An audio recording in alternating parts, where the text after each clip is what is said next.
everybody. My name is Jessie Denholm, and I am one of the social value leads here at AtkinsRealis, based in our Edinburgh office.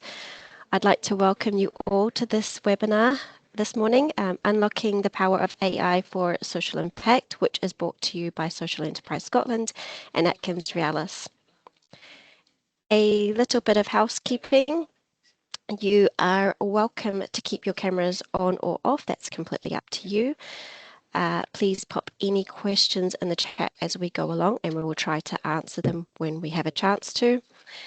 Feedback helps make our sessions better, so please do the survey at the end.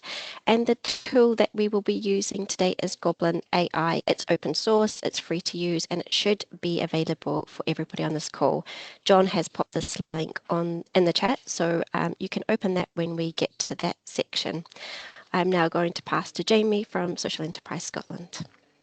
Yeah, good morning, Jessie. Thank you very much, Jessie. So good morning, everybody. My name's Jamie Lawson from Social Enterprise Scotland, and I'd like to welcome you all, and we're delighted to have you join us today for what is our third in the series of BiSocial Scotland webinars, Supplying with Impact. The first webinar we had was to look at supplying with impact in the construction sector. The second we had last week was looking at supplying with impact in the public sector. And for those of you that are on today's call, weren't able to join those sessions over the last couple of weeks, you can still view them on the Social Enterprise Scotland YouTube channel.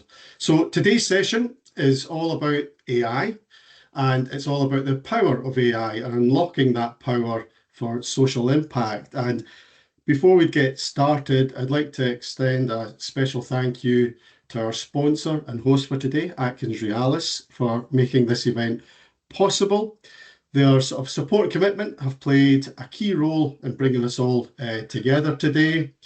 Social Enterprise Scotland and our members truly value the strong partnership that we have with AtkinsRealis. They were one of the first BiSocial Scotland Pledge adopters, and their commitment to community wealth building, fair work, and a more inclusive Scottish economy is clear in both their approach and delivery. And we're really pleased to be working alongside an organisation that takes its responsibilities seriously and contributes meaningfully to communities across Scotland. So thanks again to Jessie, Joseph, John, Shirley and the team at AtkinsRealis. Just a bit of background, obviously Social Enterprise Scotland, for those of you that are members that are on the call, or those of you that are social enterprises that aren't members, we are the national membership body representing Scotland's social enterprises from length and breadth, Shetland down to Dumfries and Galloway, and we exist to support, connect, promote and represent the sector. Our vision is obviously to build a thriving wellbeing economy where people and planet come first. For those of you that aren't members and are social enterprises, please click on the links to look at joining the membership. And for those of you that are corporates or in the public sector, you can still join Social Enterprise Scotland as a supporter member. So please, click the hyperlinks at the end of the call or once the presentation comes through to you. And, if you do become members, obviously we have regular updates on our weekly channel in terms of, free events and training that is available to our memberships and supporter members. If we just go to the next slide, please, Jessie, John. So obviously, as I mentioned at the start of the introduction there, this is the third webinar in our BiSocial Scotland series, and BiSocial Scotland is really an initiative that we've launched at Social Enterprise Scotland, looking at working with procurement teams across the private, public and third sector to look at their purchasing power making a real difference to communities across Scotland, and through engagement with the social enterprises that are based in those communities. So if you are a social enterprise, obviously you can look at getting your products and services listed on our consumer gift directory. And obviously we've also got our new business to business catalogue directory as well. Supporter members and pledge adopters are organisations that have made and demonstrating their commitment to engaging with our sector by signing up to our 5-point BiSocial pledge. And that is going to be one of the sort of key instruments for these organisations to demonstrate going forward their commitment to the community wealth building agenda, and obviously supporting the businesses that are based in those communities. Keep your eyes peeled on our website over the next couple of weeks. We'll be just about to publish our second national catalogue. We launched our first draft back in March there. The success and number of downloads of the catalogue has been really, really encouraging. So we've launching a second refresh of the catalogue at present, and that should be live come the end of the month, beginning of December. So again, just wanted to highlight there, membership link. If you are a member, great. If you're not a member and would like to join, please do join, both as a sort of supporter member, pledge adopter, or as a social enterprise. So look, that's enough talking from me. I think it's more important you've joined today's session to learn more about the power of AI and how it can make an impact for us socially. So I'd like to pass you over to John Tredinnick from AtkinsRealis, who's going to be the main host and trainer for today's session. So over to you, John. Thank you. Thanks for the intro, Jamie. It's great to be here today. It's nice to be invited to do this sort of session. As Jamie mentioned there, my name's John Tredinnick. I am a learning consultant in AtkinsRealis. I lead all of our digital upskilling across the business, and the use of AI and AI tools is a bit of a passion for me. I've been using AI tools now for probably 7 years. Before the role I'm in now, I was actually in software development, so I got involved in it then. I'm now obviously helping other people build the skills and capabilities to be able to use it in their own roles and get benefits from it as well. Across AtkinsRealis, we have a number of different solutions for building people's skills. It's an interesting with AI because you've got lots of early adopters, but you've also got lots of people who are still barely scraping the surface of using it. And what we can try and do is make sure that everyone has the chance to build the AI literacy to be able to use it in whatever role that they do.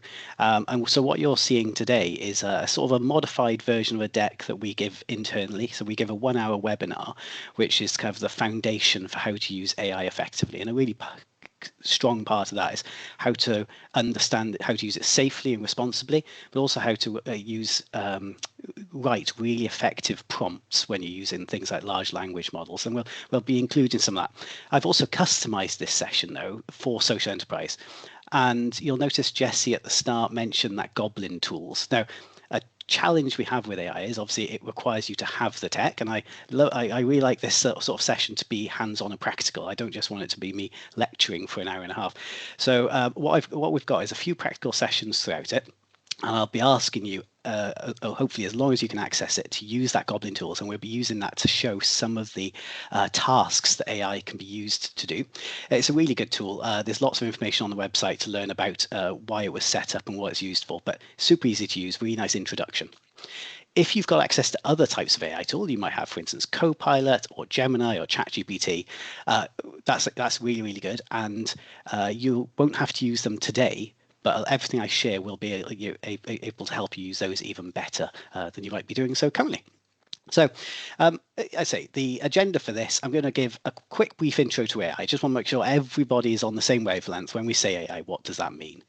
Then I'm going to talk a little bit about how we can use it diligently and responsibly. It's really, really important because there are a couple, when we are using these tools, there's some really kind of important ground rules we should be aware of. And then I've pulled together a piece about how you can use it effectively in social enterprise. I'd be really interested to hear in the chat afterwards kind of how people are using it, or whether I have shared some things that you haven't thought of before. And then to finish, we've got this piece around writing good prompts, because ultimately you're asking a computer to do something for you, and you need to be able to communicate that effectively. And the more effectively you can communicate what you're asking it to do, the better the output you're going to get. So there you go. And we should have time for Q&A at the end. So moving on. So learning outcomes today. Hopefully you're going to come away with a really good understanding of what AI technology is and how to use it safely and responsibly. Really important, that bit. the practical ways that AI can support your work. Sometimes we hear about AI all the time, but we never really hear about like, how can I actually use it practically to do the things I really need to do? And that's what I want to give you today. Make it really easy to understand and use.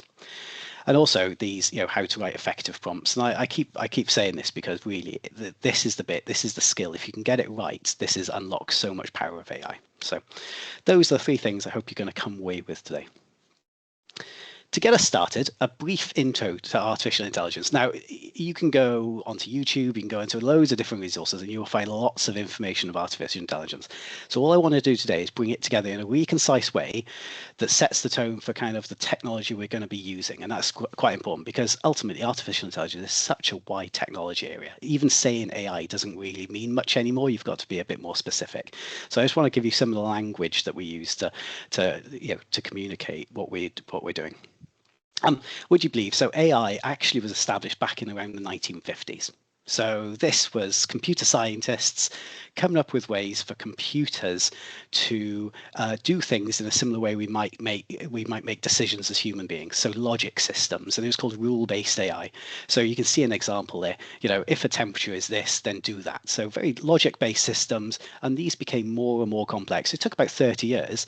We ended up with these kind of very, very complex rule-based systems, and loads of different machinery technology had this as part of it. But it wasn't really learning at this point. And when we think about AI, we used to think of computers learning to do things themselves. That came on with the machine learning concept. And that was around 1990s that started, but it's been with us and it still is with us now. And what happened here is instead of hard coding the way AI thought so that it couldn't change its programming, the AI was able to learn from patterns in data. We were able to give it information. It was able to start to appreciate and understand what that data meant, and it was able to learn from it. And a really nice example that we kind of overlook, but we all use it every day, are spam filters. So spam filters went from being very, very basic to actually be able to pick up emails that are coming in and going, actually, I've seen that one before. And I've seen it on this computer as well. I actually think that one is spam. So a nice little example there, something that makes our lives easier every day. We don't have to actively use it, but they go, machine, that's AI in use every day. Now, then we had the advent, not very long ago, only 50 years ago, of something called deep learning. And what really enabled this was the scale of data involved and the algorithms that were being built. So the way this worked was, and we are getting quite techy about this now, so I'm not going to go into too much detail on this, but conceptually, a really important part was this concept of neural networks. So this was able to get an algorithm to be far more sophisticated. You probably remember, do you remember those little questions you get logging into a website where it goes, I want to check that you're really a person. Click on the image of a bike or click on the image of a road crossing or something like that. Those were all neural network training systems. So there was a better benefit there. There was a company training an AI to look for motorbikes or look for whatever the picture was. And it was also checking that you were really a person to get into that website. And we still use those today. So that was a nice little example of that. Now, obviously, with something like deep learning, and image recognition, you can do all sorts of things. We've probably heard about CCTV being used, for instance, to pick out people's faces. You may even have CCTV at home, for instance, that can pick out if your dog is in the drive, for instance, or if a car is passing by. That's all based on that same technology. That's still AI, and that's what's allowing that to happen. Then we come through to generative AI. Now, generative AI is the tool that we're really going to be focused around today. So if we talk about ChatGPT or Gemini or Copilot, these are all Gen AI type tools. Fundamentally, it's based on deep learning. Fundamentally, there is an algorithm there that's learning and being trained on the way that we talk, the way we write, understanding all of our text and image data. And because it can do that, we can ask it to generate new content. So it's not just making decision on what it has, it can actually generate us brand new content from what it's learned about. So if you haven't used these yet, they can seem a bit magical when you first use them. You'll ask it a question, suddenly it comes up with the right answer. It's like an extremely capable search engine. But fundamentally, they are, at the end of the day, just a computer which has a lot of data and is able to give you the right result most of the time. And that most of the time is quite important because they're not infallible. They can go wrong. And it's really important we understand that. Now, there's another step which is in the future, and that's something called agentic AI. Now, I don't want to spend too much time on this, but this is just a useful thing to be aware of. Now, if we're talking about Gen AI, that is me as a person commanding or asking a system to generate something new. So that would be like the ChatGPT example or the Copilot example. In a world where we have agentic AI, what that means is that we can semi-automate or potentially automate more systems so that you can ask your agent to undertake tasks. And those tasks could be things like answering emails for you, or well, ordering your shopping on a Thursday, for instance. And it will learn from the way that you've been doing these things. You'll give it a certain level of flexibility and authority that enough that you're happy with, and it will go off and do those things for you. Now, that's already happening. There are businesses doing that already, but they just give an example. So that's kind of where we're heading with things. Now, this is a really interesting diagram. Don't worry too much about all the detail in it. But if you've been obviously hearing AI in the news a lot more than you had been, say, 5 years ago, that's because what you're looking at here is how many of these AI models have been trained over the course from 1955 up to today. And hopefully you can notice what the trend is, but it's going upwards very, very, very quickly. And this is why AI is so predominant right now. You know, until 2010, there were very, very few AI models. And ultimately, when I say ChatGPT or Copilot or Gemini, these are models that we use.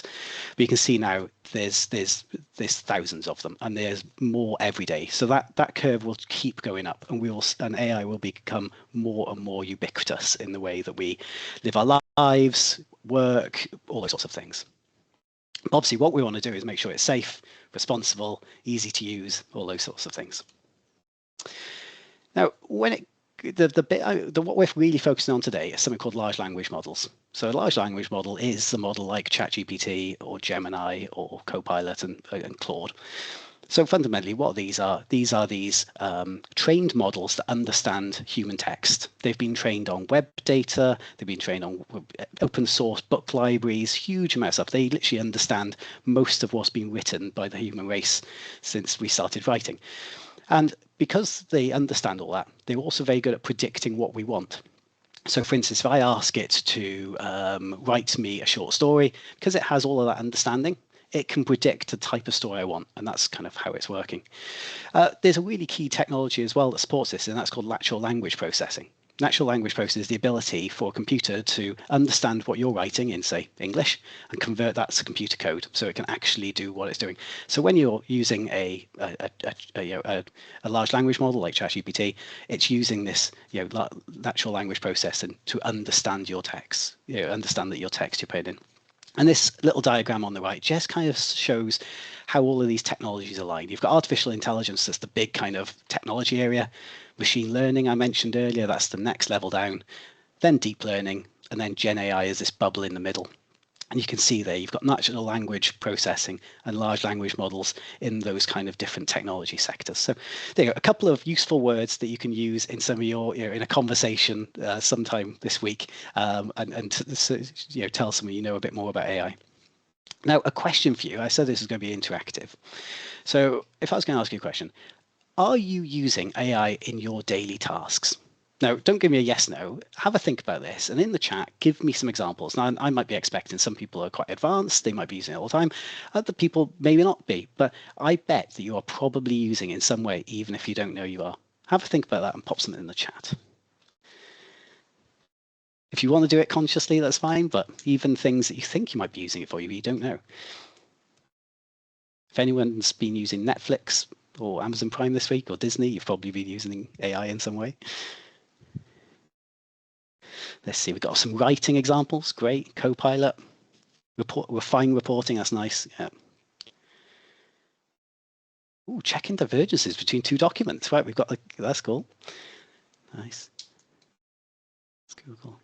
Right, so we've got lots of drafting text. So yeah, lots of like kind of large language model style tasks going on. So that's really good. Research, another really nice example there. Reducing word count, always a good one. Yeah. Oh, Alexa for environmental controls. That's a really nice example. So if you've got smart home devices like Alexa, they have to be able to understand what you're saying so they can undertake tasks. Exactly. Yeah, that's another nice example of AI.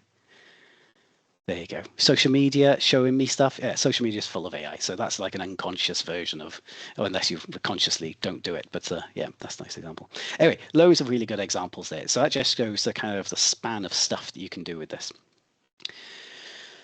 Now, that brings me on to how to use it diligently and responsibly. So I'm going to do a bit of a quiz with us. Now, I'm not going to, this is not going to be marked, so I'll let you keep your own score. So I've got 6 questions for you. I want you to put answers in the chat if you want to. You don't have to put them in the chat if you don't want. You can just keep them to yourself, but if you do, that'll be great. I'm going to give you 15 seconds for each. They're multiple choice, okay? So you've got 15 seconds to make the choice, okay? And if you, for each one, keep a record, you get 5 points for each one you get correct, okay? So these are all about how, kind of misconceptions that some people have about AI, because there's so much information going around on them. But let's do the first one. Right, first question, can AI think like humans? Okay, so I've got 15 seconds. So here are your choices. So yes, it has emotions and consciousness. Yes, but only advanced AI models, because there are some very advanced models now. Or no, AI processes patterns and data without feelings. Yes, the correct answer was C. Hopefully that was a nice easy one to get us started, because at the moment, badly, it doesn't have emotions and consciousness, unless someone's developed something we're not aware of at the moment. Right, question 2. Does generative AI create completely original ideas? So is it yes, it invents concepts from scratch? No, it recombines patterns from existing data? Or C, it only copies existing content without changes? Got lots of B's. Yeah, that's right. So B. So yeah, whilst it's been fed a awful lot of data, what it's doing is looking for patterns in that data and recombining things. So if you ask it to write something, it's not creating it from scratch. It's actually looking at everything that's ever been written, or it's been trained on, and combining it into something that looks relatively new. Question 3. Does AI learn in real time like humans? So is it no, most AI models are static after training? Yes, AI continuously learns after deployment? Or C, AI learns faster than humans in real time? It's got some B's and C's. Okay, right, okay, so most models are static after being trained. So this is really important to understand. When you're using a model, like let's just use ChatGPT for instance, it has been trained on, and that took an awful lot of energy and cost and time.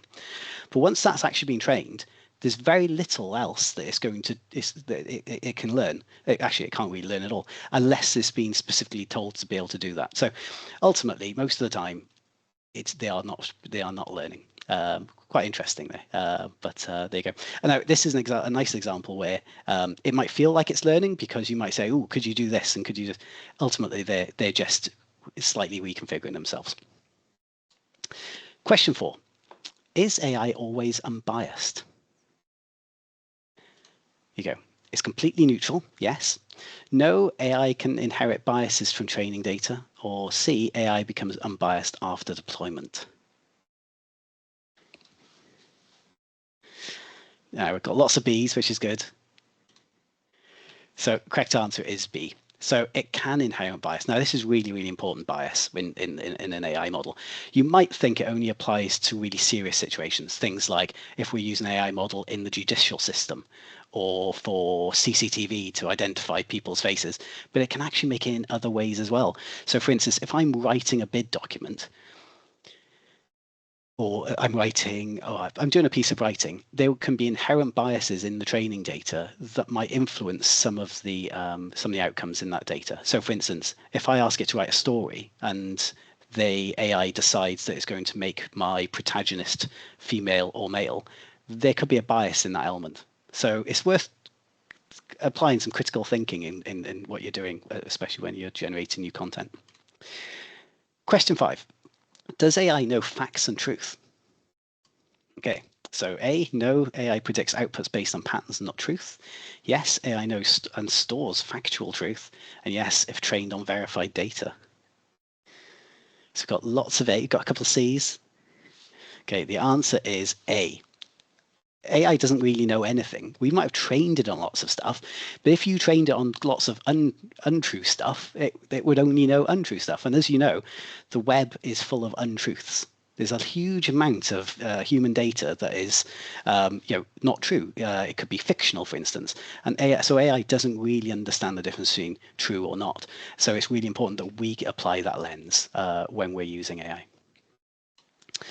And then finally, what do all these faces have in common? 15 seconds. Look in detail. Yeah, you might miss something if you don't look really, really closely.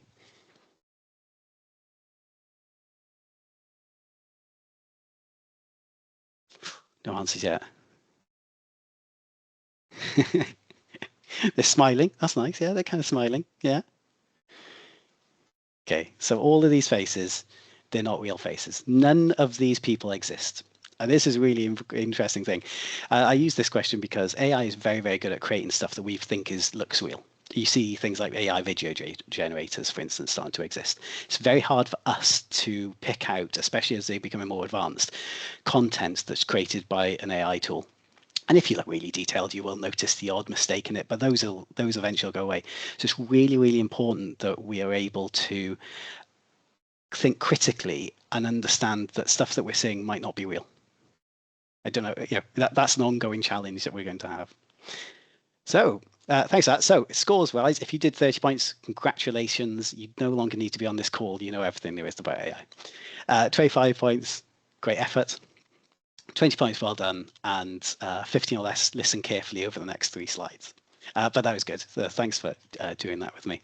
So just a few tips to take away. So I want to cover this in 3 buckets. So there's safe and secure use, there's watching for bias, and there's care for the environment, which are 3 kind of key areas. Now, I can't cover everything there is to do with this. If you're really interested in this, there's plenty more learning material out there, but I just want to use this as a bit of an indicator.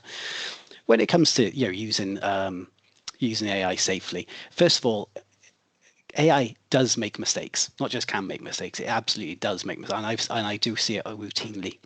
So it's really, really important to learn how to, one, check the output of AI, but also how to critically analyze it. And more advanced solutions, if you're using a tool like Claude or ChatGPT, there are ways that you can interrogate the AI to see if it's getting to the right answer or if it's actually identified and used wrong data, for instance. Protecting your information. Now, this is really, really important. A lot of the information we have, a lot of the data that we own, is fairly boring, mundane. My shopping list, for instance, I don't really care if someone has access to the shopping I'm going to do on a Tuesday, because I would happily tell someone, make it public. But there might be some data, especially in our businesses, for instance, which is highly confidential. So do not give data that you believe is confidential to a service that you don't trust in. So give an example in terms of AtkinsRealis, we use Copilot. We've verified that Copilot doesn't use our data, doesn't go any further than the service we're using it in. It doesn't go outside of our enterprise data center. So if you always assume that your data could be used by someone else if you're putting it into an AI engine, unless you've trusted it, unless you trust that service. And then common sense.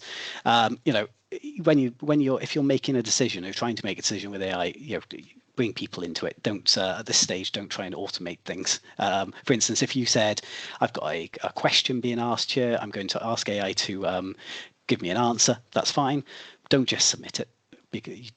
Even if it looks good, because you've probably heard recently about one of the big 4 running into a problem where the AI generated a fake piece of information and they submitted it for a government document, and that didn't go down very well. Okay, from a bias perspective, AI learns from us. AI can only learn at the moment from all of our data we've got. And we have a very rich tapestry of data, and some of it is very biased and some of it's not so biased. So just be aware, bias is inherent in most models. Now, they are working out. They're a lot better than they were 4 years ago, but just take it as fact that they are biased. Check for fairness. If an AI is helping with decision making, make sure you review the results in some way. And this certainly applies in things like medical situations, in funding decisions, all these things, where you'd be surprised AI is making decisions, but it's how we step into that. And there's a nice term called human in the loop. We always want a human in the loop at the moment to make sure that we have fair outcomes. And of course, ask questions. It's really easy to obviously ask questions, get other people's views. So if you're working with AI, you can ask someone else for a view, but you can also ask questions for the AI itself and ask it more critical questions. Is usually a good way of getting to the to any issues. And then finally, care for the environment. So it's hopefully this is common sense, but AI uses energy, and it actually uses quite a lot of energy. Now, it doesn't necessarily use a lot of energy when you're putting in your prompts. So the stuff we'll be doing later, that's not particularly energy intensive. The energy intensity comes in two things: the data centers. So data has to be stored somewhere and it has to be computed, and that takes massive amounts of energy. Now, it doesn't matter whether you're using AI or you're just using a simple Google search. It's using a similar data center. The other thing is training of the models, and the training models is getting cheaper, but ultimately it's quite intensive in energy. So once it's trained, though, they use relatively little energy, especially one you might have on your computer. So just it does use energy, but there's not actually ultimately much we can do unless we stop using AI as individuals in that level of usage. But what we can do is control the tools that we use. So for instance, there's no point in me asking using a big heavy AI tool like ChatGPT for a really basic task. The Goblin tool is a nice example. That's a much lighter weight model. That will use less energy, has used less energy to train than a tool like ChatGPT.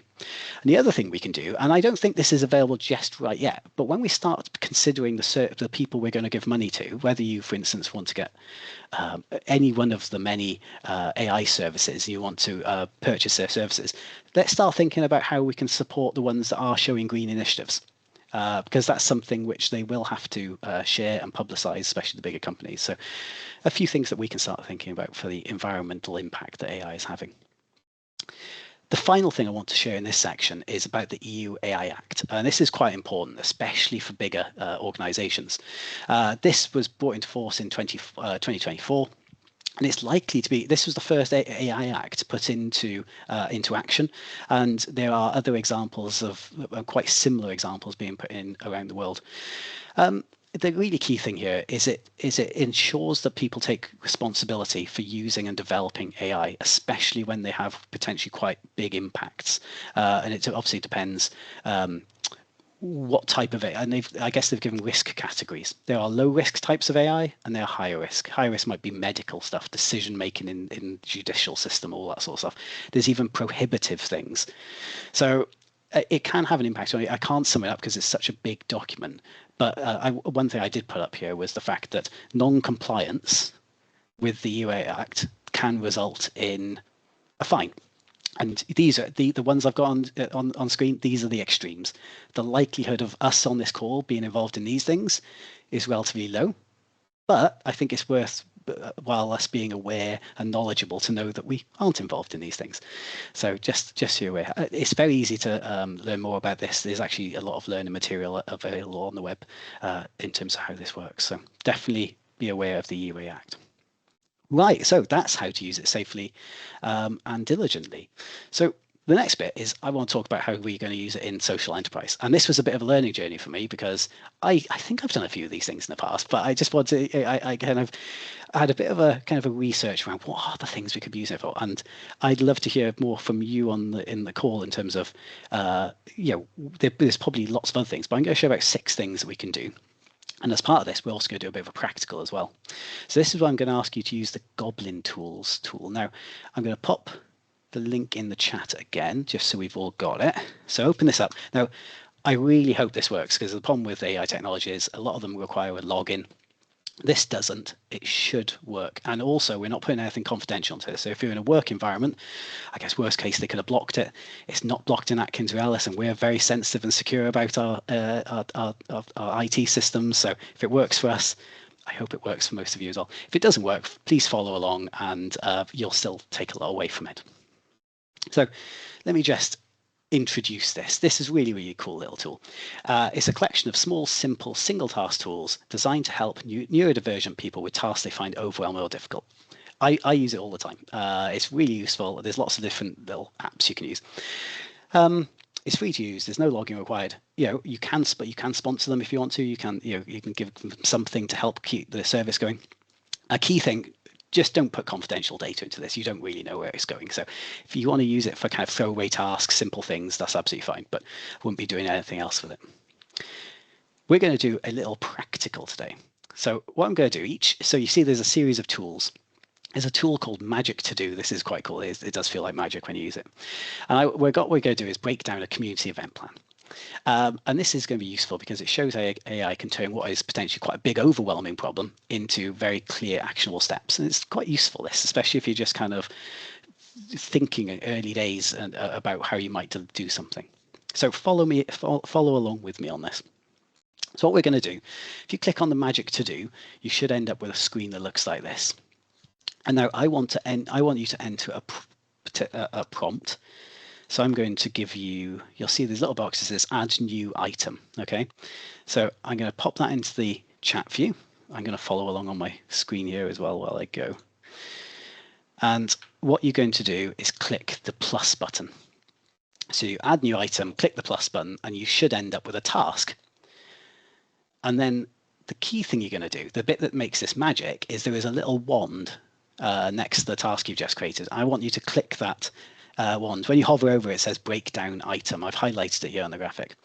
And what it's going to do is it's going to think for a second. This is where the AI piece is going to come in. And it's going to go, right, okay, what steps is it really going to take to deliver this thing? And it's going to have a really good go at giving you an idea.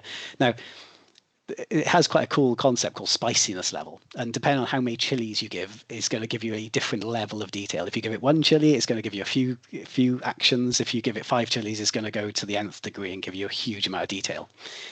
When I did it, I got this. So you can see here, I said, organize community cleanup event for 50 people in the local park, and it gave me all of these things. So it said, identify and select the date and time, obtain necessary permissions. I find this really useful because it's a bit like having to double check, is there anything I've missed in my planning, in my thinking around this? And this is just one example, very, very quick tool that you can use to make your day a little bit easier. Why is it useful?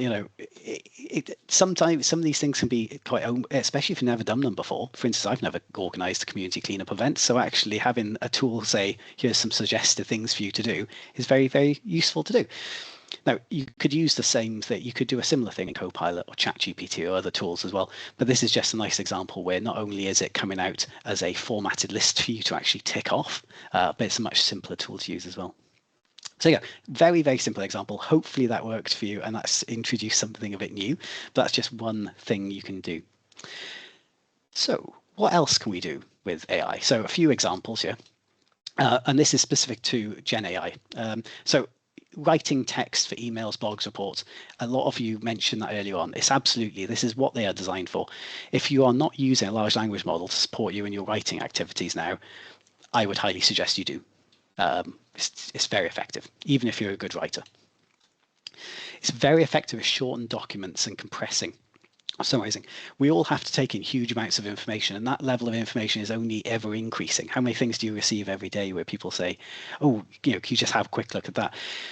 If we can use AI sensibly, we can take on board a lot more information in a short amount of time without overstressing ourselves. So very great way to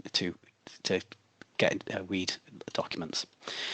It can also be creative. Now, there's a bit of an argument whether it is creative, but generating things like poems, stories, songs, that's one example. A really nice use case for it is bringing presentations to life. How many presentations have you seen where they're just a bit dry, a bit boring?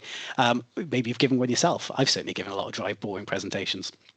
But if you take that, your sort of agenda or your outline of slides and say, look, how could I improve this and make this a little bit more lively, a bit more interesting? Maybe it's a talk you're going to give. Use it like that, and help it be creative in that way. In terms of images and video, this is happening an awful lot at the moment. You'll see some of the video if you're on social media, you'll see some of the videos that are coming out, which are quite extraordinary. Personally, from an images point of view, I think this is quite interesting. It can be very expensive and difficult to get hold of high quality, non-copyrighted images, and AI is a really nice way to access those. I certainly use them for some of my internal training solutions. A few other things where it's not just about the content. So you can actually use them, some more sophisticated models, to be a tutor, a coach. I will admit to this, I've actually used a large language model as a coach recently, and I found it extraordinarily useful. So I had a challenge, and I thought to myself, how am I going to get around this? So instead of asking the question of how, I said, can you coach me to help me understand how I might go about tackling this challenge? And it worked really well. Really nice, very fast, very easy to access. Obviously, it doesn't replace a human coach either, I would say, but it's really good for those kind of throwaway things you may not have used it for anyway. Right, analysis. Now, it's really good at text analysis. So if you ever get surveys, for instance, if you want to do some free text analysis on that, what was the positive feedback, what was the negative feedback, it will make your life a million times easier. In terms of data type tasks of analysis, I'm not going to touch on that because it's a lot more complex, and some models work really well, others don't. But if you're at this, if you're sophisticated enough to think I want to start doing analytics, you probably know where to look yourself anyway. It's very good at being a research assistant. So when it comes to things like web-based research, it has huge visibility of the web.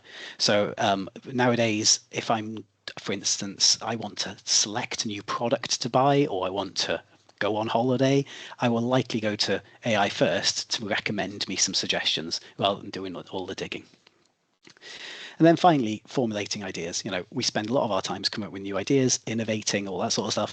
And there's definitely a place for AI in that. So whether it's helping you generate more ideas or helping you refine all of the great ideas you've got down into ones that are feasible and bringing some practical angle to it, there's lots of ways to use it. And all of that can be done with large language models. So just a few examples there. Question for you, what tasks would you like Gen AI to help you with? And this is kind of before we get into some of the social enterprise ones I'm going to mention. Feel free to pop something in the chat. And this could be something you're not doing at the moment, preferably, that you would love to get some support with.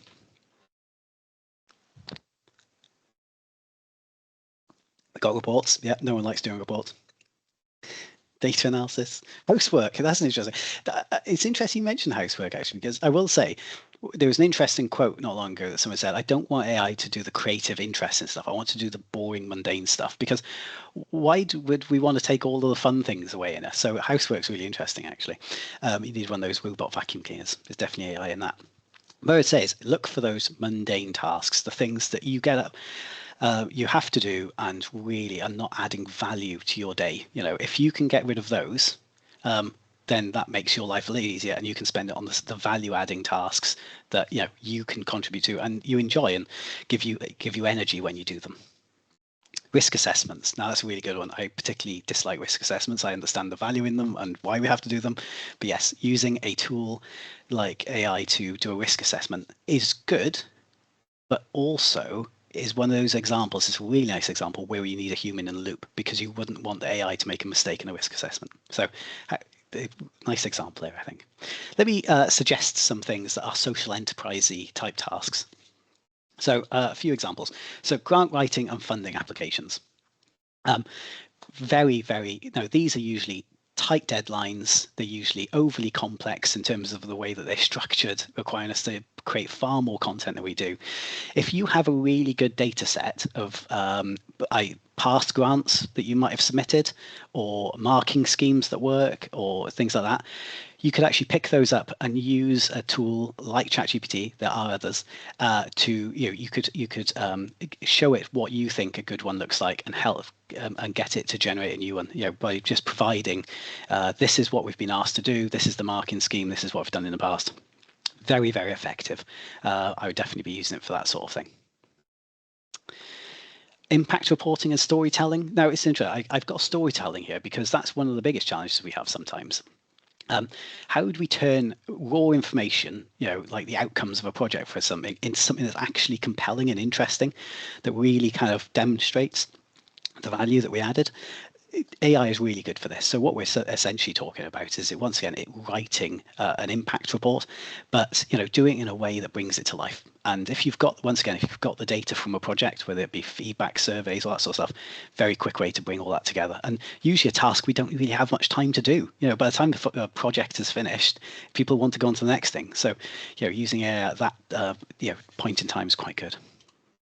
You also notice I'm putting some suggestions for tools down here. There are so many AI tools out there now, I couldn't suggest all of them, but these are just a few examples that I've used in the past. Community engagement content. Now, once again, this is a nice example. Sometimes I'm sure we're all stretched for budget when it comes to these things, and as much as we like to throw oodles of budget at some amazing content, we don't always have it. So how can we use AI to generate images, text, posters, all that sort of stuff that we might find, social media content, for instance. Now, if you learn how to do it effectively, you can create some amazing stuff in this space, even stuff that you wouldn't have necessarily have the skills and talent to be doing yourself. So just a few examples there. Now, before I do the next three, we're going to do another practical. I'll break it up a bit.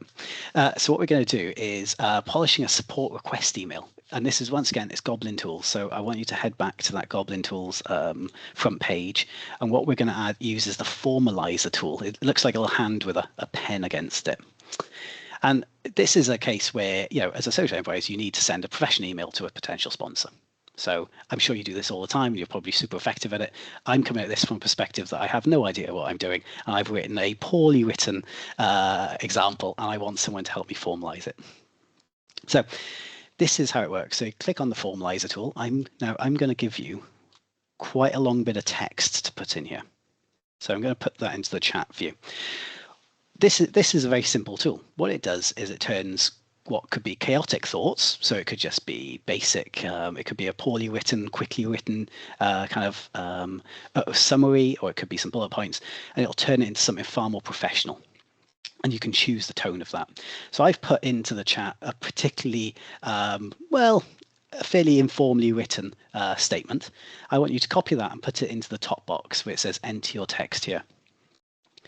And then what you're going to do is choose the way you're going to make your text change. So you could choose more professional. There's a drop down box by here actually you can use. So it's just by here.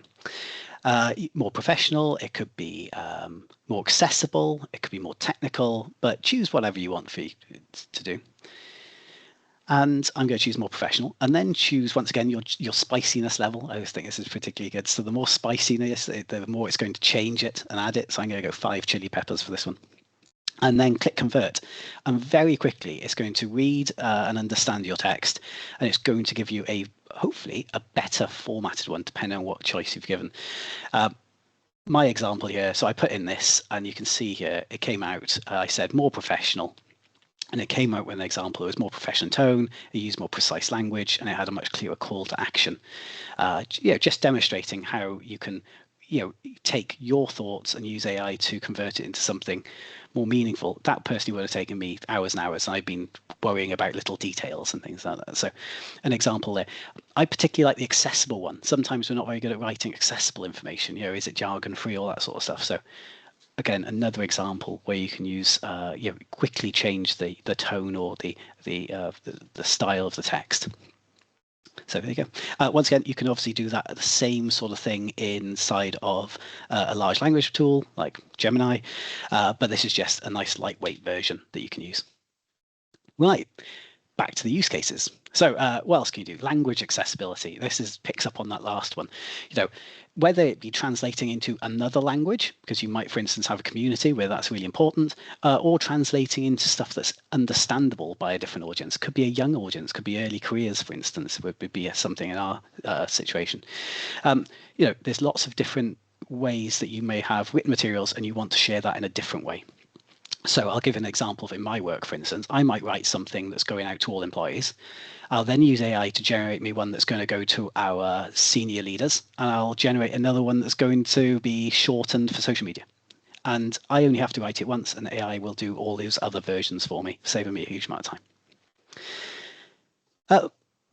Resource coordination, scheduling, reminders, all that sort of stuff. That takes a huge amount of time, all that management and administration. And you are getting into slightly more complex stuff now, and it's actually moving outside of the large language model type solutions.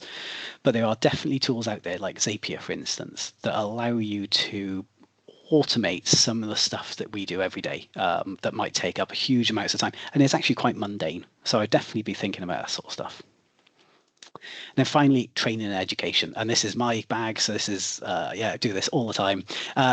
Creating content, explainer videos, all that sort of stuff. It doesn't, those sort of things. If you've been involved in producing training, it takes ages. It's very, very time consuming. It requires lots of different people to be involved.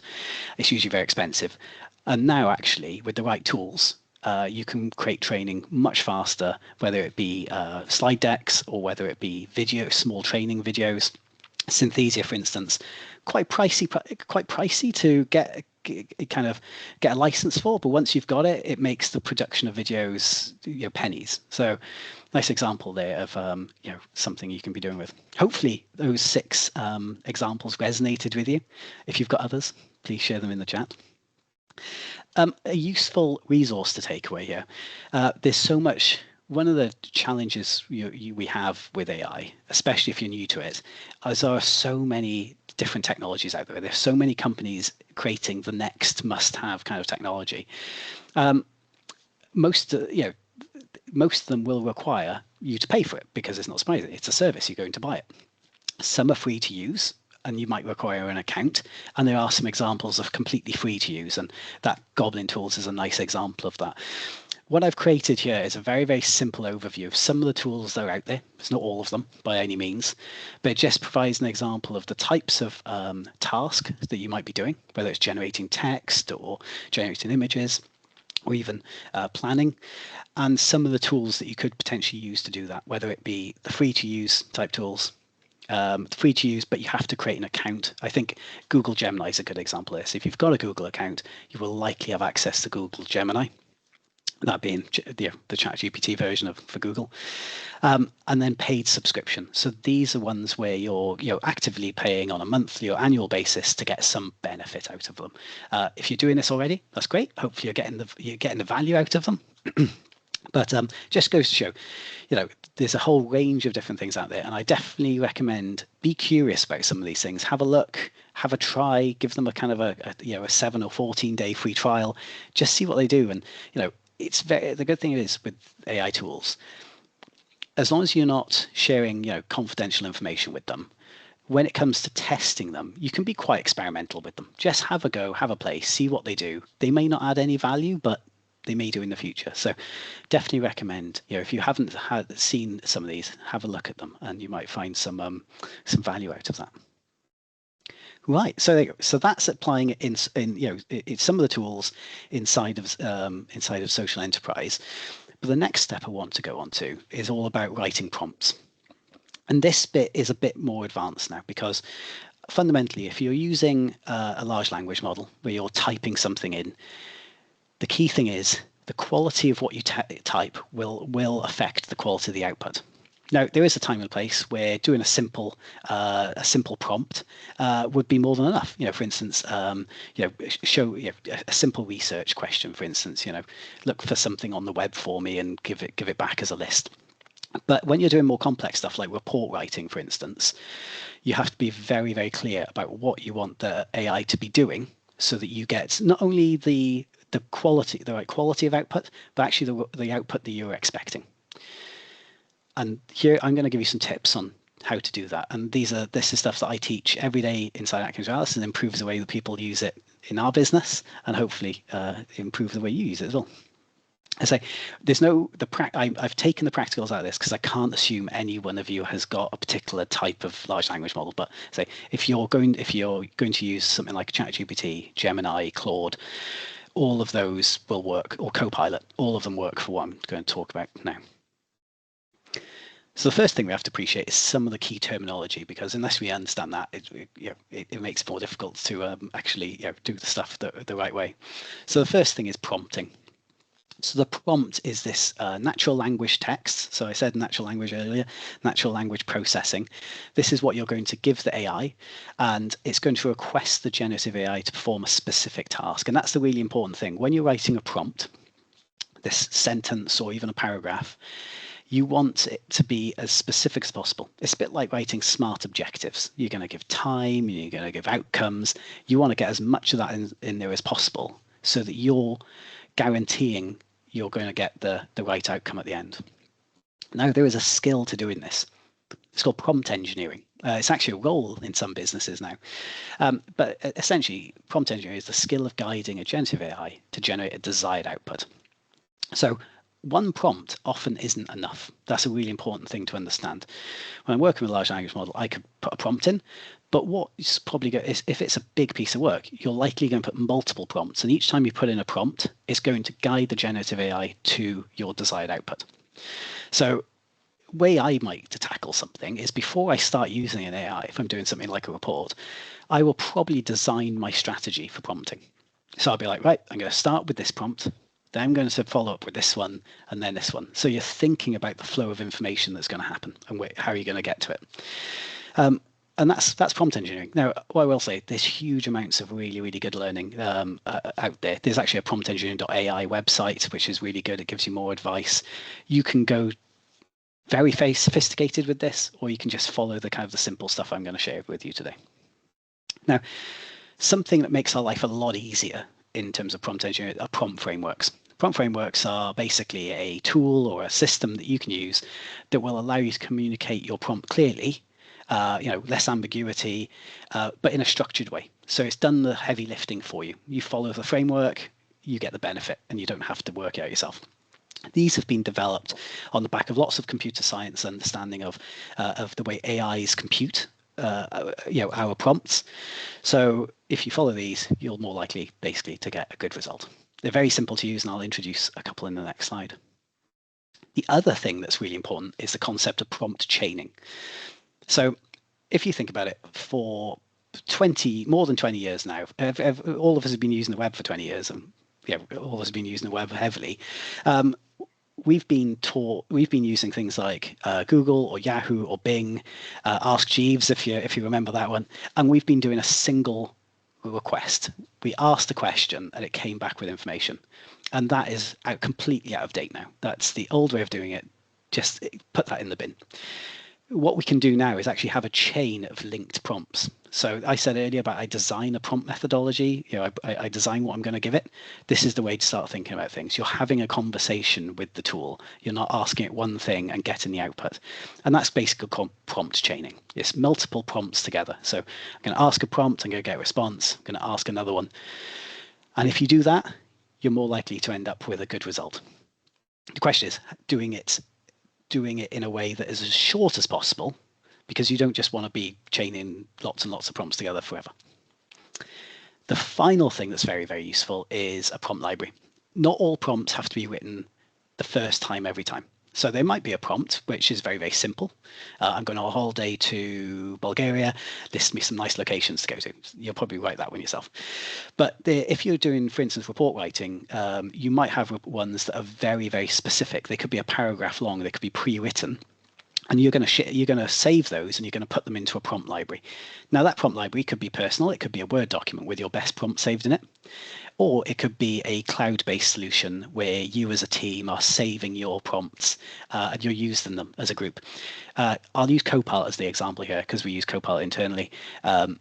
In there we have Copilot prompt gallery. I can create a prompt, I can write a prompt, I can save it for my team to use, and that team has access to that prompt. So in the world of L&D, we've got lots of standard prompts that we use for doing training needs assessments, for instance, or scoping requirements.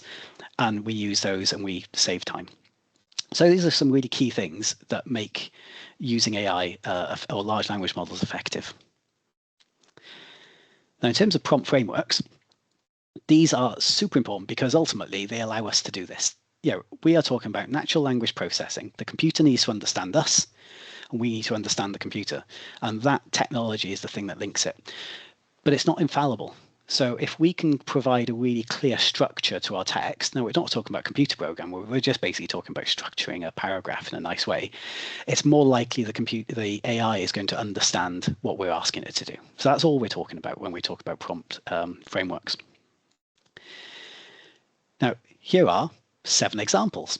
So really, really simple, as hopefully you'll notice straight away, these are just acronyms. And they're acronyms, some of them are quite simple, like the top 2, RTF and CTF, and we've got slightly longer ones further down as well. So what these are is the way that you're going to structure your text when you're writing your prompt. So I've highlighted CTF there, context, task, and format, because it's the one I suggest people do on a daily basis. It's very easy to use. It's very quick to use, very memorable. You've also got more complex ones further down. So for instance, if I look at roses, no, actually I'll look at grade. You've got goal, request, action, detail, examples. And that's what you're going to try and communicate to the AI. What's your goal? What's the request you have for it? What actions do you want the AI to take? The detail it might need to do that, and any examples. So have a think about that in terms of, for instance, if we think about that in terms of writing a report, the goal would be I want to write a report of X. My request would be write the report in this way. The actions could be to read the information, break it down, that sort of thing. The examples could be previous reports you already have because it wants to follow that. So that's how it works. Now, say there are some complex ones, and there's loads of information out there if you want to do more digging on this. There's some really good videos out there on how these work. But I just want to focus on the CTF one because, as I say, it's so easy to use. When we do CTF, all you're essentially doing is you're defining context for the large language model. I've used Copilot here because this is what we use in AtkinsRealis. The context is, what does it need to know to undertake the task? It could be that it needs to know about your goals. So your goals are usually quite important in this because you're trying to achieve something. So I am trying to do X. It could be that there's some previous information out there that's needed. There's a report or there's a publication online that has the information in. So think about the context. Then state the task to be performed. So the task could be write something, summarize something, create an image. It's all of those ones. And what you find is when people write prompts, they usually only write the task and they forget to do everything else. And task-based prompts usually aren't enough. You need to have this extra bit of information. And then finally, the format. The format's really important because ultimately computers are far faster at formatting than you are. So if you said write a report, it might just spit out something in a format that has nothing to do with the style of report that you need. Or a simpler example, if you said write a description of something and you need it in bullet points, but you didn't tell it that it needed bullet points, it's just going to give you a paragraph. So why not say, give me this in 8 bullet points, because that's actually what I need it to be done in. So that's the way to think about the CTF. Let me give an example. This is a really, really simple example. So I'm going to write a prompt. My prompt is on screen. Write a catchy headline about the benefits of Copilot. Okay. The output is this. So it's really good. It's certainly better than I could have done. I'm a terrible copywriter, but this is quite nice. I could use that. But the problem is that actually what I wanted for my use case? So let's use CTF. So think about the context. This is for a blog for business users. The purple is the task. I've kept that the same. So write a catchy headline about benefits of Copilot. And then the headline should be 8 words or less for a blog. So that's my CTF version. And it comes out with this. Maximize efficiency, Copilot's key benefits business. It's really good, but this time I can actually use it because it's business orientated and it's shorter for what I need. So just given that very simple thinking about the prompt I'm putting in gives me a completely different outcome. So if you think about that in terms of like a report that might be several thousand words, it can have a massive impact. Finally, if we change it up a bit, so I keep it all the same, but I'll change the context. So the context now is for a Charles Dickens fan blog because maybe they're interested in using Copilot. And we get this, Copilot Quill for the non-scribe. So we get a Dickensian style of language instead of the business language. So just simple tweaks make big changes. So I say CTF, that is a tool that I use day in, day out when I'm prompt writing for most of my stuff. In terms of other tips, just a few key things to remember. Formatting is super important when you're using a large language model. Whether it's the structure of the text, is it the language you're looking for? Is it it could be I want plain language, I want complex language, all that sort of stuff. The style of writing, and even the audience. So think about who you're writing for. Earlier I mentioned the difference between early careers and senior leaders, for instance. If you give it that context and information, it will give you that output. The other thing to think about is that kind of wider context. If you're delegating work, the person you're delegating to usually likes to give a bit of context because they understand why they're doing it, and the AI will benefit from that just as much. So what is it you're trying to achieve? Do you have particular goals and objectives? What wider information is there? And do you have any data you can attach? And pretty much all decent large language models can receive data in the form of, say, a PDF or a Word document now. So you can use that information. And then finally, there's this chaining concept. And I keep reiterating this because for so long we've been kind of taught and put into this kind of idea that everything, we do a single hit with especially with search engines. But actually chaining is one of the most powerful things we can do. So the way I might look at this, I might look at the prompt I want to do, and then I might decide to break it up. I might say, well, I'm going to do some context first, and I'm going to do some formatting later. The other thing you can do is when you get the output, I hear a lot of people say it didn't give me the output I wanted. Well, why didn't you ask the AI to improve the output? Because it can. So give it the feedback. Ask it to shorten it. Improve the language, change the tone. And essentially, you can repeat until you're happy. Now, there is a trade-off. You don't want to be going again and again and again because essentially you're using energy and carbon. But use it to the point where you've created something that's good and with what you want. This brings us on to another practical, and this is going to be actually the final practical before we go into the Q&A.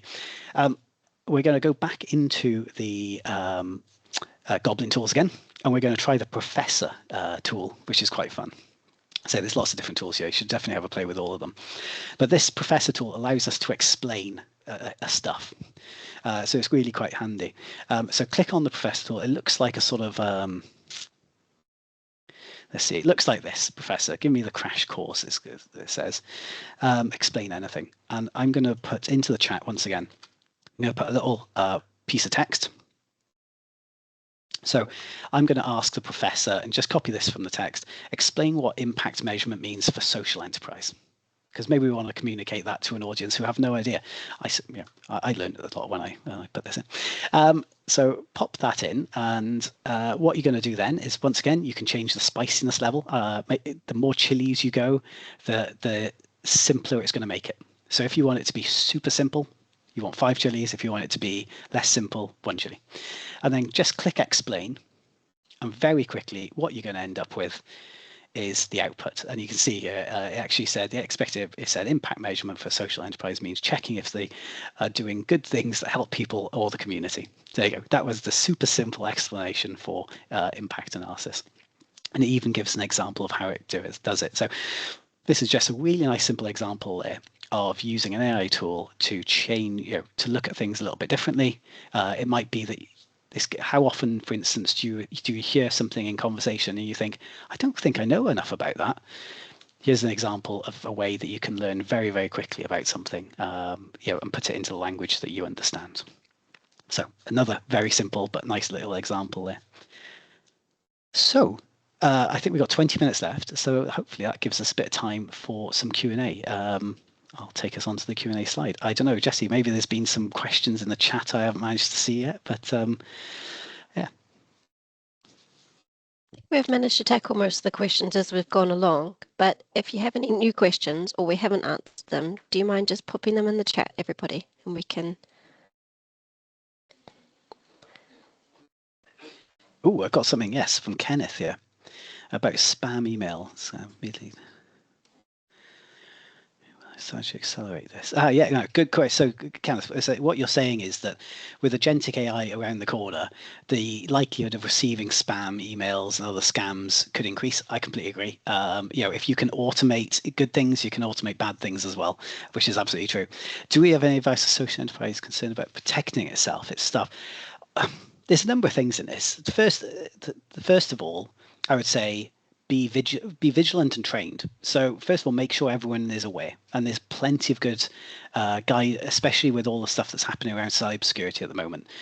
There's huge amounts of information out there to equip your employees on this. We've just had our internal cybersecurity training released, and we have it every year, and it's really useful because it just keeps you on top of your game in terms of looking for these things and identifying these problems. I would suggest, one, making sure people are competent, but then also a lot of it comes down to the IT system we're using. Are we using our IT systems properly? If we're using, for instance, Microsoft already do a lot to protect us anyway, but are we doing things like highlighting emails that we believe are phishing emails? Because doing that sort of thing will improve the systems that protect us. So it's a bit of a battle, isn't it? As the cyber criminals get more capable, so do the people who protect us and the systems that protect us as well. So there's no easy answer, but I say it's all about being aware and competent about the fact that this is something that's a growing trend. You see, actually, I will mention this. Just this week, I don't know if anyone else noticed it in the social media, but cyber criminals you see a lot of spam emails coming out, and they also use a fake address, and sometimes they want the address to look like a real address. So they created an email address that said from Microsoft support. It didn't say Microsoft. It actually said RN Microsoft. So the R and the N together in the email address looked like Microsoft, and it caught so many people because it was so hard to, you just saw Microsoft in there. So hopefully that answers your question, Kenneth. There's quite a few here, so I'll pick another one. Jessie, do tell me if you see any of that are particularly good here. In terms of Jody, in terms of Grok, I haven't used it, so I'll put my hands up. I can't use every single AI tool out there. What I would suggest, though, is give it a go, because most of these tools, say, have a way of testing them for free. So definitely be experimental and have a go if you can. We'll definitely get Adam. We'll definitely get a copy of the slides. They'll be sent out. John, there's a good question from Josephine. Could you please explain about the difference between closed and open AI? Which apps keep the data within the organization versus my own? Nice there. This is a nice question. I'm going to try and answer it in a really simple way. Maybe we should use the Professor app to do this, actually. So put it very simply. There are two ways you could use AI. I'm going to try and really keep this really simple. You could use an AI tool that's in the cloud. And if it's in the cloud, your data has to go up into that cloud. Someone else probably owns where that data is now. There are other tools you can use on your computer. So for instance, you can download some large language models that run on your computer. And therefore, when they run, it should stay on your computer. Now, that's one view of looking at it. So a closed example might be I'm running a local large language model or a local AI is staying on my device. When it comes to the cloud situation, it's slightly different.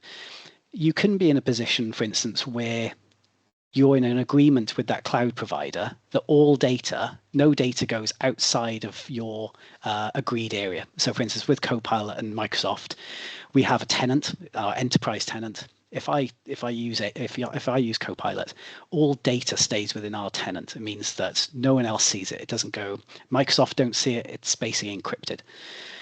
If you don't have that agreement, give an example. If I'm using the free version of ChatGPT, everything you put up there, and I guarantee if you look at the terms and conditions, they will have access to use that data. So in some cases, you might not be worried about that. You might say, well, actually, this is publicly available information, so I don't worry about them seeing that. But that would be the situation. So it all comes down to the terms and conditions in your use. So what I would be looking for, if you were, for instance, looking to use a particular AI, I'd be looking at what conditions they have on how they're going to use your data. It's a bit like GDPR. Ultimately, this isn't about AI, it's about how people are going to use our data and what privacy settings around that. Ultimately, if you want privacy, you'll pay more for privacy. And that's the easiest way to think about it, I think. Hopefully that answers that. Any others, Jessie? There's quite a few, actually. How much does Copilot remember the context from last time? For example, training it about who we are as an organization and what my role is within the organization. Do I have to tell it every time? No, really good question. So this is an interesting thing. The concept of AIs having memory. So this is relatively new, especially for Copilot. So let's just assume you're using the latest version of Copilot and it's the business version. So Copilot will now have something called its memory function. In fact, if you go into the Copilot app and you click on settings, I believe there's something in there and it actually allows you to give Copilot some information that is useful. Now, what will happen is as you're using Copilot, it will pick up on some things and it will start to remember them. I think it actually asks you, would you like me to remember that? So I guess a way to think about it is and I'm just using Copilot as an example, there's going to be some things it knows. So for instance, when I'm using Copilot in the business area, it knows my job title because it has access to that information. So it's going to say, John, you're a learning consultant. Here's some that sort of thing. It doesn't have to remember that. It knows it. If I, for instance, and if anyone's using Copilot, you can give this a go. If you say to Copilot, Copilot, I want to give you a name. I want to refer to you as X, whatever that name is. It'll go, great, I will remember that for future use. So you can refer to Copilot instead of you saying Copilot. So yeah, it certainly has a memory, and you can program that memory if you're clear about Copilot wanting to remember stuff. And from then on, it will just remember. So the other thing, all of them will have your chat history. So the conversation history you've had, and pretty much all good quality large language models will be able to refer back to that. So if you talk about a conversation you had 2 weeks ago, it's very likely it will have that in its memory bank. ChatGPT, probably one of the most advanced in this space at the moment, and it's certainly very, very capable at remembering stuff. And you can also ask it to schedule things to happen. So for instance, on a Monday morning, can you do something for me? And it will remember that for you. So yeah, it's definitely a thing that exists. Next question is, I have some less IT competent staff and will be sending this on to them to watch, but do you have any good suggestions of getting them on board with AI to help their work? It's usually seen as more of a threat at the moment. A really good question. There's a really nice quote, and I didn't put it into this, but I will say it now. So recently someone said, the risk is not that AI will take your job, the risk is that someone who can use AI will take your job. And that is actually a real risk in a sense.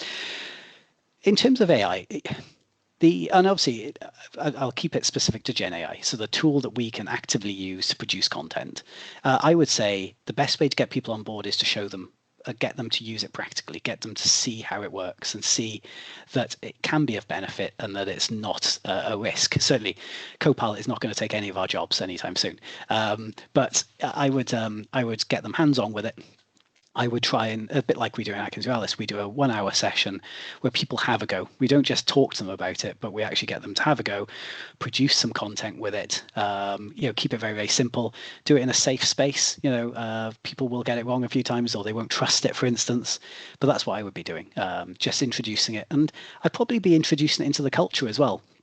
You're asking questions about it. How is it going to be? Did you use AI for this? How could we use AI for this sort of thing? But yeah, I do it in that sort of way. Another question about managing the ethical concerns of training generative AI on stolen content, for example, generating images and art. And just a kind of, I suppose, a general question around policy, practical guidance for staff and training of staff on appropriate use of AI. It's good. Yeah, good question. I think one thing is really important to understand with AI.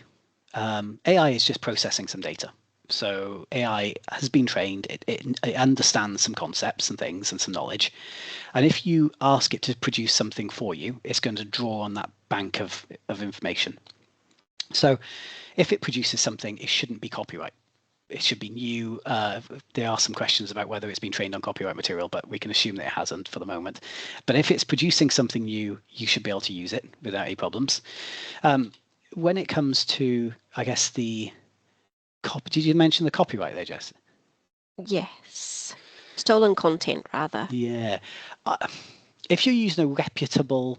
So if you're using AI, for instance, to say, find me an image, find me content, that's one thing. And then if it's taking content that's got copyrights, then you shouldn't use it unless you have the copyright. If it generates you a new image, a brand new image, it's unlikely to be a copyright infringement. And a lot of tools now will prevent themselves creating something that has copyright infringement. So for instance, if I said, create me an image of Santa with a Coca-Cola can, it's unlikely that most models will generate that for you because they'll know that that's a copyright infringement. But this does bring up the thing again of ultimately the AI isn't doing anything we don't do already. I could go and make an image of a Santa and a Coke can without AI. So I think a really key thing to understand is if you think about just the basic principles, whether it's GDPR or copyright, AI is not doing anything different. It's just creating the content in a different way. So always go back to those basic principles, That's what I would say. Who owns the data and who owns the copyright? There's a couple of questions on tools. So what is the best program for images, and what's your favorite for automating mundane admin tasks? It's a good question because it's such a fast moving space. I can only talk about what I've used. I've probably forgotten the names of many that I've used already. I think somewhere said, if I'm looking at the questions here, someone did mention one of the AI tools. One thing I would say is, I think all of the large language models, there's so much competition now. Whether you're using all of the big models out there, all of the big providers, they are all highly capable. So unless you're at cutting edge and you're trying to do something that'll break the system, it's likely now that you're going to end up with a good result. We use Copilot internally, and Copilot will generate a very good quality image. It will produce high quality text. It won't do videos though, for instance. So at least it won't produce videos in the way that we think it produces videos. If you wanted to produce a video, you probably want Sora, and that's ChatGPT's model. So I would say there's so much competition right now. If you're paying for a service, you're probably going to be getting a good quality output. Easiest way to think about it. Any tips for making policies for an organization in terms of AI use? Oh, yeah, good question. We have actually got, so it took us a long time internally to generate our own policies. I would say you need to make sure you get the right stakeholders involved who understand the breadth of the company. Don't just get technical people. You also need people who understand people. You need HR. You need to have a really good, diverse group of people feeding into that set of guidelines, and also end users as well. So, I would say pull together a steering group that's diverse, and that will be, and also talk to other people who've done it themselves. Talk to other businesses. What I have noticed with the AI piece, all businesses are in this. Unless you're a company who's creating an AI solution, if you're using an AI solution, we're all kind of in this together. And I find that there's an awful lot of businesses that will share what they're doing, the challenges they're having, more so than they would in other situations. So, yeah, get input and pull together a diverse group. Is it worth paying for Copilot business license over a basic license? Yeah, if you're a business and you take your data security seriously, then yes, I'd say, because it will have, in the terms and conditions, it will be different from the personal license. At home, for instance, I have a personal license for a couple of different large language models I use, but I'm not so worried about the data security on it. If you're serious about it, and then I would say yes. That's what I say. I think that's probably enough time for questions, isn't it? I know we've got to do the feedback piece now, so is it worth moving on? Yes. I'll bring up the last slide. Jess, do you want to introduce this? Yes, so obviously we've put together this webinar for you based on the fact that you're social enterprises, but we would love for you to feedback on what you found interesting or helpful, just to help us improve the webinar, so that we might be able to redo this next year for another set of social enterprises. Or even so, if there was a lot more that you got out of certain sections, if there's any areas of focus that you would have liked us to go into more detail of, any feedback you give us will help us to improve. So please scan the QR code that you can see there. John, would you be able to pop the link into the chat for people to click on? If you give us some feedback, we'd greatly appreciate that. And thank you to everybody that came along today. We really appreciate your time that you've taken out. There will be a recording of this session available. It will be sent out to participants. It will also be available on the YouTube channel of Social Enterprise Scotland. We'll make sure that you've got everything out of today, and you can take it away and use it in your businesses and organizations. So thank you very much. Have a really nice day. Thank you. And Jessie, John, can I just say a few words quickly? Just look, on behalf of Social Enterprise Scotland and all our members, thank you very, very much for, first of all, pulling this session together today, and John for presenting it. I mean, personally, I've learned so much more. I can't believe how much I've learned, and certainly it gives me a greater confidence to go ahead and actually use the use the tools for impact going forward. So thanks again for pulling this together. Greatly appreciate it. And if any of our members are on today, just please show your appreciation. That'd be greatly appreciated. Thank you very much.